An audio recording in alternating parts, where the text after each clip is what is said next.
বাচ্চাকে ভেজিটেবল খাওয়ানোর জন্য অনেকগুলা ট্রিক্স এর মধ্যে ফ্রাইড রাইস একটা।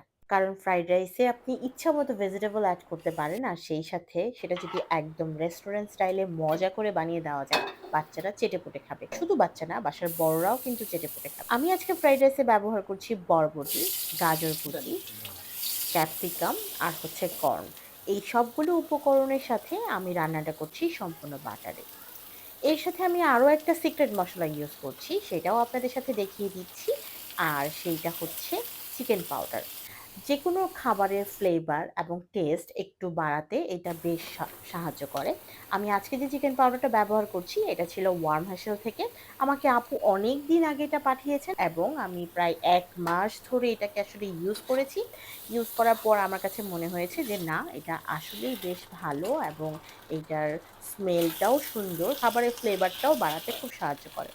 আপনারা চাইলে ওয়ার্ম হ্যাসেল থেকে এটা নিতে পারেন।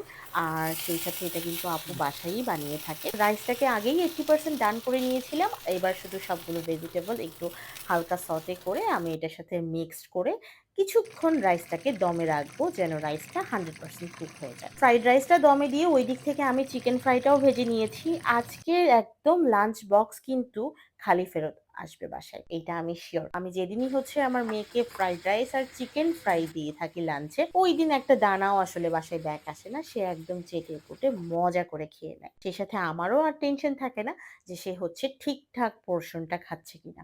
কারণ সে ভেজিটেবল, চিকেন আর রাইস ৩ টাই খাচ্ছে। আশা করছি আজকে আমার রেসিপিটা আপনাদের ভালো লেগেছে। আপনারাও বাসায় ট্রাই করতে পারেন। আল্লাহ হাফেজ।